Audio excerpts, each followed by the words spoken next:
Hello, hello. Welcome back to the Average Movie Review Podcast. Um, Today we're going to talk about Sony's State of Play that was done yesterday.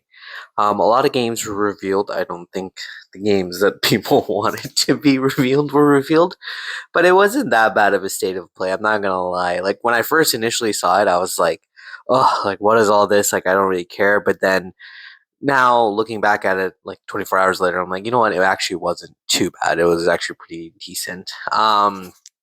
A few of the notable games that were mentioned were Silent Hill. That was shown, I believe, some gameplay and everything that looked pretty good.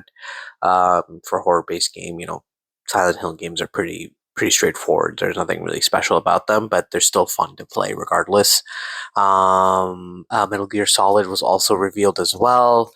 That looked pretty good as well. We had a new Marvel game, Marvel Token, or I think it's Fighter Token Fighter or something like that.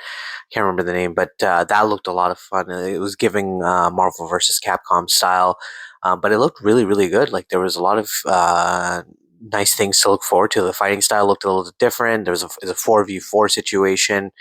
Um, One thing I noticed was the Spider-Man finally had like a dodge animation and then was able to counter with the dodge, which was pretty cool. Like actually uses spidey senses. That was pretty cool. Um, Doom looked fantastic in that. Holy crap, absolutely amazing. Uh, Very, very cool. We also got to get our first look at the new James Bond game, which looks really, really good. I'm not sold on the art style of the game. I don't know why it's giving like 2020, 2019 style, but overall, like the gameplay and everything looked really good. Again, these games should be just simple. It's kind of a shoot 'em up game. Maybe sneak around here and there, do a little bit of like light stealth work, and then it's a shoot 'em up, and and the story just has to be good. Really, the story just has to be really, really good. So that would look pretty good. And there was a couple other games, Final Fantasy Tactics, Neo 3, I think, and some other Ninja Gaiden, like a bunch of other stuff that was shown as well. Mortal Kombat Legacy, I have no idea why that's even. I don't know, like just you should just announce Mortal Kombat 2 at this point. Well, I don't know why you had to do Legacy. It made no sense. This whole idea of remaking games, remastering them, and then putting them on these new consoles, it was cool in the beginning when it was games that we wanted, or like certain games from like years ago. But now it's just like you're just reformatting games that you were released maybe 4 years ago, 5 years ago, 5 years ago. And yes, I'm talking about The Last of Us, which were they remastered twice for no reason, or four times. I don't even know how many times they remastered that game. Absolutely unnecessary. Did not need it. The game is a beautiful game itself, on even on the original console, which I believe was the PS4 that it was released on, or the PS3. Beautiful, beautiful. I think it was PS3 actually. It was beautiful on the PS3. So it really didn't even need anything for the PS4, but even on the PS4 it was amazing. And again, the PS5 absolutely unnecessary. Um, Last of Us Part 2 could have been maybe one remaster for the PS5, which was fine. I played on the PS5. It was beautiful, but again, not necessary. But yeah, that was pretty much the state of play. They didn't announce anything that was, I think, interesting to a lot of people.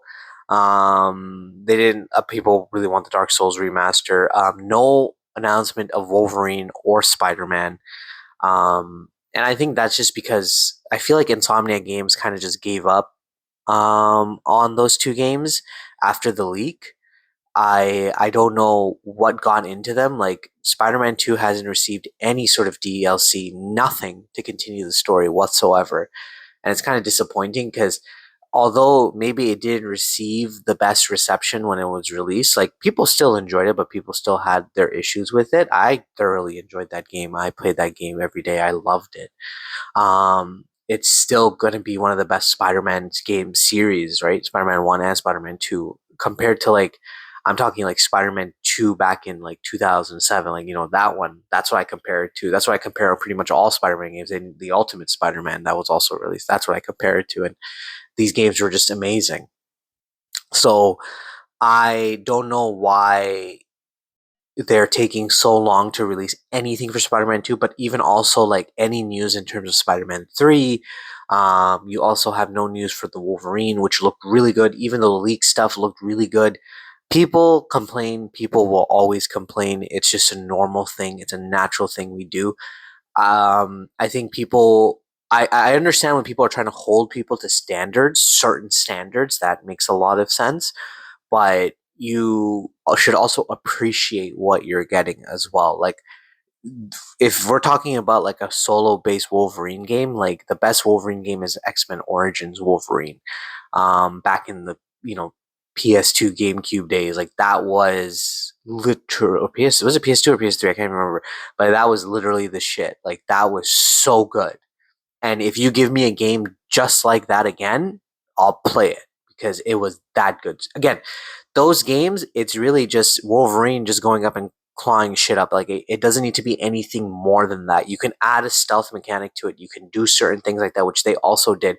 But what was important was the story and how we progressed and the boss battles. That's what was important about that game, and that's what made that game what it is today.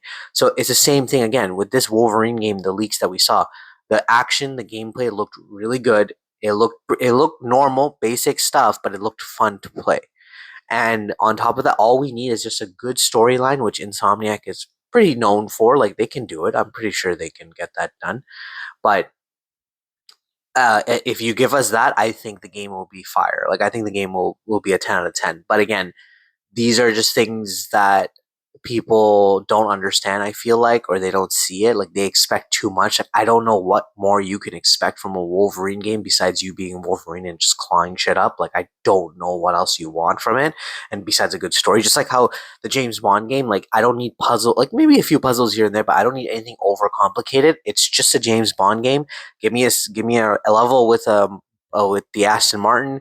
Give me a level where I'm running around and like maybe in the city a little bit, make it a little bit open world, not too much, right? Just directed, where you need to go, and give me a good story. I'm good to go, right? Good graphics, good story, dude. That's the perfect formula for a James Bond game, right? So let's see what happens. I think the state of play was okay, but again, there's still other games out there that people are have like that are people getting excited about. So I feel like they need to really address those games. But I also think it also comes from the developers. Like if Insomniac is not ready to show anything or even give any sort of update on it, Sony can't do shit about it. So it is what it is, but I hope Insomniac gets their shit together and they're able to actually put something together and show us something that we're gonna enjoy. And I hope they haven't given up. That's what I hope. I feel like the leak really pushed them to a dark point in their company's life. I don't know what it is, but it was just something that they weren't ready for. They just were really disheartened about. But I just hope that they're able to get out of it and you know, come back and come back with a bang. That's all it is. Yeah. So let me know what you guys thought about the state of play. I'd love to hear from you, and catch me on the next one.